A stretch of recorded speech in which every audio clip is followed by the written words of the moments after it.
Let's take a look at the 5 reasons why we eat without understanding why, instead of consciously nourish ourselves to achieve our best shape ever. Ciao, my name is Mike from Herbalife Changing Formulas team, and I help people to get in shape quickly and easily. Subscribe the channel and click on the bell so you can be updated on new videos and contents. And if you'd like to get started on your fitness journey with us, click on the link in the description and get access to your nutritional breakfast kit and all the bonuses that will get you to your perfect shape. So, what are these reasons we eat and binge without knowing why, instead of nourishing ourselves in the best way possible and feeling good about ourselves? My good fortune, or bad fortune, since it depends on your point of view, is that I have been my own patient. And for years, and unfortunately some of still is, food has played a very strong psychological role for me. When I sit at the table, I forget who I am and I continue to eat until my belly bursts. Every evening, regretting having overindulged, I promise myself that I will control myself from the next day, but every morning or afternoon, depending on when bloating passes, I forget. In all of this, there is a very little in the psychological need to feed myself. That's why over time I analyzed myself and asking myself what was driving me to eat. So first point is consolation. Who coming home after a bad day at work or with a girl or boyfriend has not found in the refrigerator a faithful friend who never abandons him, always willing to open up to his requests? Food is a huge release valve in our society. Millions of individuals unload their anxieties and frustration and bath in insulin wash away almost all the regrets, at least until the blood sugar drops. Then the anguish returns and the cycle begins again. Step 2, boredom. Try spending all day at home doing nothing.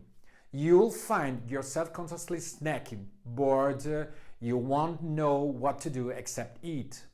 Often during boring dinners, I found companionship in what I was testing. When you don't know what to do, eating maybe in front of the television is always a nice pastime. It's just a pity that it's not really healthy. To avoid this, spend your free time in an active way. Making gratifies much more than passively watching television or being on social media. Creating manually or intellectually helps us feel more complete. We are happier improving ourselves and feel less of a need to eat.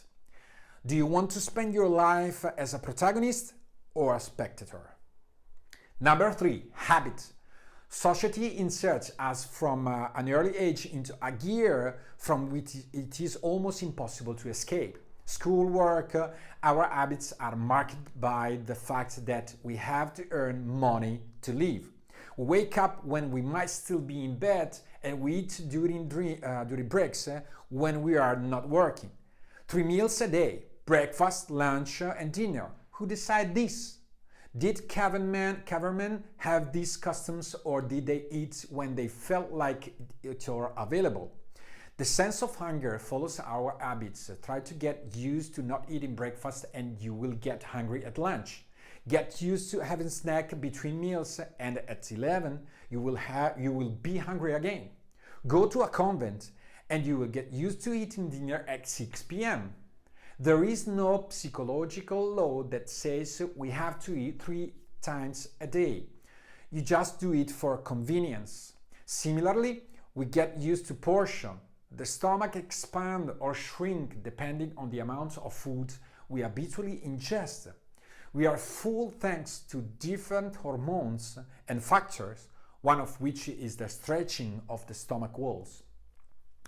Those who normally eat a lot will have to introduce a lot of food before being satisfied. Remember that you get used to portion. Number 4, socialization. Food has very strong social function in consolidating bonds. Eating and drinking with friends is even more satisfying. When others are around, I always binge and drink more. Work dinners are proof of how we try to group together and bond through food. Think there are studies that show the more people sitting at the table, the more we tend to eat. I, for one, don't let others steal my food. Number 5, addiction. Why is it that we are inclined to seek out those fatty sugar food so appetizing rather than a nice radish? On one hand, there is a receptor reason. When we taste receptors on the tongue are saturated with the need stronger and stronger flavors to fill them. On the other hand, there is an addiction. We are addicted to food without knowing it. In general, anything that leads to an increase in insulin has positive effects on the limbic system, a large area of the brain that connects and processes information from many other areas, influencing emotion and thus creating a continuous feedback between our emotion state and what we introduce. Many foods release psychoactive substances that stimulate gratification, thus creating addiction. Roberto Albanese writes, "There is always room for dessert. We can be satisfied, we cannot be hungry, but when there is something we like to pull back is almost impossible." What we said before comes into play again. We can be full, but still have an appetite. Unfortunately, it is almost impossible in the long run to quell the appetite. That's why you should include in your food plan also delicious dishes. If you plan for it, you won't have to go wrong anymore. Since taking Herbalife Nutritional Shake, I've been able to curb my craving for sweets and have been able to eat only what's good for me for years. Of course, every now and then I'll go out of my way to eat food that satisfies my brain and makes me feel good and continue my daily diet for longer. We have seen 5 main reasons why we eat instead of nourishing ourselves, and most of the time this leads us not to lose weight or put on those pounds without even realizing it. In other videos, I explained to you the meaning of the word diet, which is a lifestyle. In our existence, we are always looking for gratification. Everything that gives us pleasure gratifies us. Food without commitment and at very low cost allows us to reward ourselves. We can think of the best diet in the world, the optimal ratio of carbohydrates, proteins, and fats, the taste and fitness, but in the end, if this diet does not satisfy us, we will follow it for a limited amount of time unless the best physical appearance gives us greater gratification than eating. This is why diets fail over time, because following them does not require a single heroic act, but requires perseverance and continuous small daily renouncements. And remember, you are just one shake away. Ciao.